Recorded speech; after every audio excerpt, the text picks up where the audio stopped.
Hello mga kaibigan, maligayang pagdating sa aking channel. Lahat ng mga paksang pinagtataka mo tungkol sa mga kilalang tao ay makikita sa aming channel. Mga minamahal na taga-subaybay, bago lumipat sa aming video, huwag kalimutang mag-subscribe sa aking channel, i-like at ibahagi ang aking video.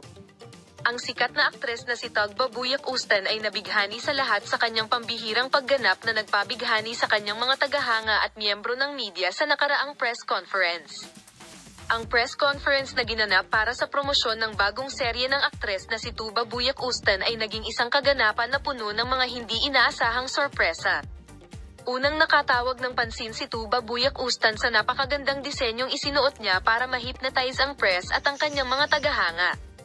Ang punto kung saan ang aktres na si Tagba Buyak Ustan, na nabighani sa lahat sa kanyang itim na damit at eleganteng alahas, ang simbolo ng kakisigan at liwanag, ay napagtanto na ipinagmamalaki ng social media at ng kanyang mga tagahanga ang kanyang kagandahan at kakisigan.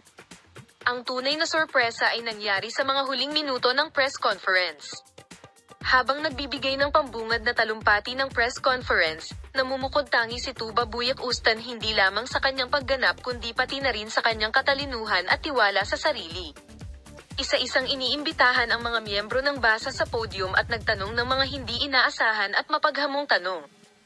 Gayunpaman, ang punto kung saan sinagot ni Tuba Buyak Ustan ang mga tanong na ito ng taos-puso at may kumpiyansa ay ang aktres ay hayagang sumagot sa mga tanong tungkol sa kanyang mga proyekto at sa kanyang personal na buhay. Hindi pa nakontento dito, ginawang stage performance ni Tuba Buyak Ustan ang press conference. Ang aktor ay palaging namamangha sa mga manunood sa kanyang enerhiya sa entablado at ang kanyang mga kasanayan kapag ang lahat ng mga mata ay nasa kanya. Salamat sa panonood ng aking video, na ipapakita ko sa iyo bilang nakakagulat na mga pahayag at kahangahangang pagganap ay nagmula kay Tagba Buyak Ustan, na humahanga